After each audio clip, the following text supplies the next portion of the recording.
श्री सद्गुरु महाराज की जय। सत्संग सुधा चतुर्थ भाग से गुरु महाराज का प्रवचन। शब्द साधना से भक्ति का अंत होता है। प्यारे लोगों, मनुष्य ईश्वर की भक्ति करे, इसी में मनुष्यता है। विषय सुख में तृप्ति नहीं, इससे अपने को ऊपर उठाया जाए, जाना जाए कि इससे विशेष कोई सुख है या नहीं। जानने में आ सकता है कि इससे विशेष सुख आत्म सुख, ईश्वर प्राप्ति का सुख है। इसी में शांति है, इसी के वास्ते ईश्वर की भक्ति है। विषयों से अपने को हटाकर ईश्वर में संलग्न रहना भक्ति है। विषयों से हटाने का तात्पर्य रूप, रस, गंध, शब्द और स्पर्श से अपने को अलग कर रहने से है। तब संलग्न रहें। तब किधर संलग्न रहेगा? निर्विषय की ओर। जो कोई अपने को विषयों से हटावेगा वही ईश्वर की ओर रहेगा। भक्ति केवल इतना ही नहीं है कि किसी एक स्थूल व्यक्त रूप में प्रेम करो, वहाँ से आरंभ करो। यह अयोग्य नहीं है। जैसे किसी पथिक को कहीं जाना है तो वह वहीं से चलता है जहाँ वह रहता है, लेकिन पहला ही कदम निर्दिष्ट स्थान पर नहीं पहुँचता है, चलते चलते वहाँ पहुँचता है। उसी तरह भक्ति का आरंभ वहाँ से करो। जैसे चलने वाले एक एक जगह को छोड़ता हुआ चलता है, उसी तरह तुम भी साधना का आरंभ कर स्थूल को छोड़कर फिर उसमें भी आगे बढ़ो।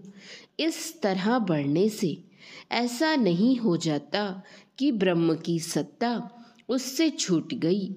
जैसे कहीं जाते हैं तो वहाँ शून्य रहता है, उसी तरह कितना भी बढ़ते जाओ, ईश्वर संग ही रहता है।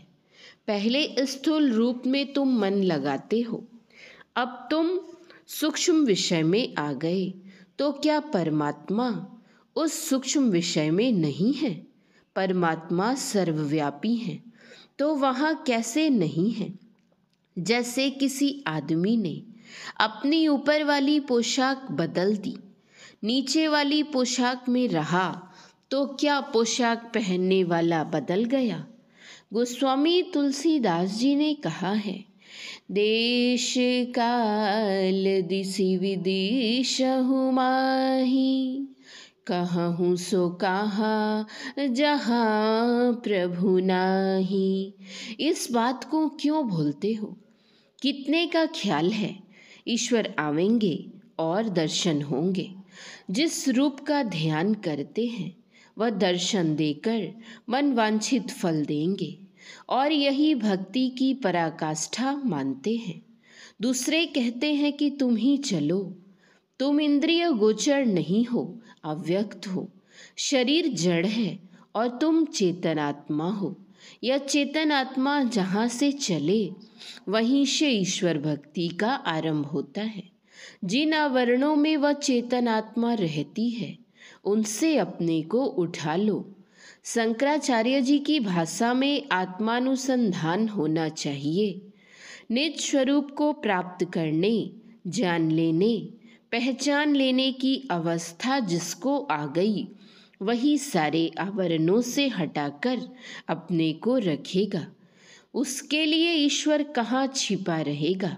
यही ईश्वर दर्शन है और भक्ति की पराकाष्ठा है। इंद्रियों से जो रूप दर्शन होता है वह ईश्वर के माया रूप का दर्शन है। ईश्वर के आत्म रूप का दर्शन नहीं हुआ, और यह दर्शन नहीं हुआ तो ईश्वर दर्शन कैसे हुआ? श्री राम श्री कृष्ण का दर्शन अहोभाग्य है। जिस समय में ये लोग थे उस समय में बहुतों को उनके दर्शन हुए, लेकिन सबका ऐसा ख्याल नहीं हुआ कि ईश्वर दर्शन हो गया। भावना के भगवान थे, जाकी रही भावना जैसी, प्रभु मूर्ति देखी तीन तैसी।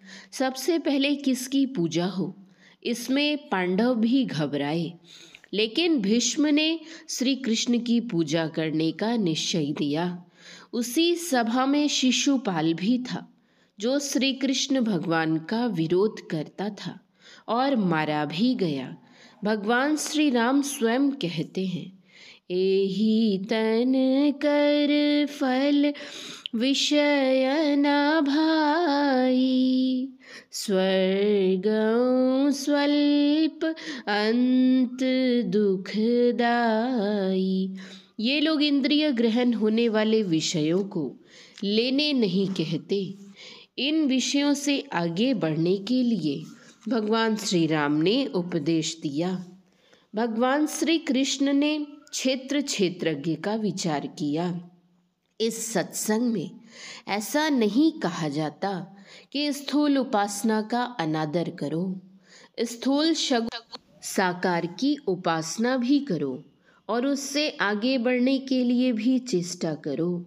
जो कोई ऐसा विचार रखते हैं कि स्थूल सगुण रूप को छोड़कर सूक्ष्म सगुण रूप में जाने से ईश्वर छूट गए, यह संकुचित ज्ञान है। वह ईश्वर को सर्वव्यापी नहीं जानता। माया रूप का भी दर्शन करो और इससे भी आगे बढ़ो। माया रूप में ही लिपट कर नहीं रह जाओ।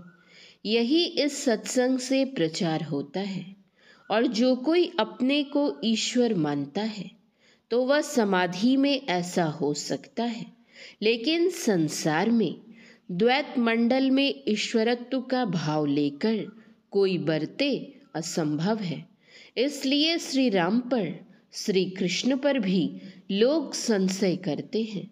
समाधि साधन करो, ऐसा हो सकता है।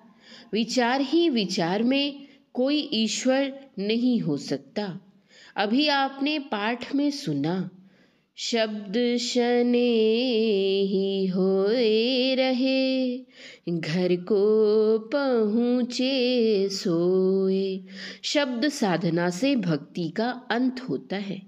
जब तक ईश्वर दर्शन नहीं होगा, भक्ति साथ नहीं छोड़ सकती। इसीलिए भक्ति बीज पलटे नहीं, आए पड़े जो चोल, कंचन जो विष्ठा पड़े, घटे न ताको मोल। भक्ति बीज बिन से नहीं, जो जुग जाए अनंत, ऊंच नीच घर जन्म ले, तो संत को संत। संत कबीर साहब, जहाँ तक बने ईश्वर की भक्ति करो। ईश्वर की भक्ति छोड़कर जो रहते हैं वे अपना अपकार आप करते हैं। इससे बढ़कर और उपकार क्या हो सकता है। श्री सद्गुरु महाराज की जय। यह प्रवचन संत मत सत्संग आश्रम मनिहारी कटिहार में 26/3/1960 ईस्वी को हुआ था। श्री सद्गुरु महाराज की जय। पुस्तक प्रेरक संत संस्मरण, लेखक गुरु सेवी स्वामी भगीरथ दास जी महाराज। प्राण की रक्षा। 2007 ईस्वी की बात है। कटिहार जिला आजमनगर प्रखंड के अरिहाना नाम ग्राम के श्री घनश्याम केवट के बड़े सुपुत्र श्री प्रमोद केवट जी पंजाब प्रांत के रूपनगर जिला के अंतर्गत कीरतपुर साहिब नया बस स्टैंड के पास पप्पू ढाबा में काम करते थे। उस ढाबे में सरकारी बस स्टाफ एवं पैसेंजर के लिए भोजन की व्यवस्था थी। बस स्टैंड के आगे चौक से 3 तरफ जाने का रास्ता है। एक सड़क चंडीगढ़ की ओर, दूसरी नंगल डैम ऊना की ओर और तीसरी कुल्लू मनाली की तरफ जाती है। कुल्लू मनाली की ओर जाने वाली सड़क ऊंचाई की ओर जाती है। प्रमोद केवट जी उसी रास्ते से अपने मालिक के घर से राशन लेकर आ रहे थे। साइकिल के आगे हैंडल में लस्सी और पीछे आटा था। साइकिल जैसे ही इस मोड़ के पास पहुंची, एकाएक 16 चक्के वाली पत्थर से भरी ट्रक जो चंडीगढ़ की तरफ से आ रही थी, वह अचानक जाने की दिशा को बदल दिया, जिससे श्री प्रमोद जी साइकिल समेत ट्रक के नीचे चले गए। जो ही ट्रक के नीचे गए, उसी क्षण वे गुरु महाराज महर्षि में ही परमहंस जी महाराज को सामने लाठी लेकर खड़े एक हाथ आगे बढ़ाते हुए देखा। उनको उस समय ऐसा लगा कि गुरु महाराज जी प्रकट होकर उसे मृत्यु के मुंह से निकाल दिए। श्री सद्गुरु महाराज की जय। श्री सद्गुरु महाराज की जय।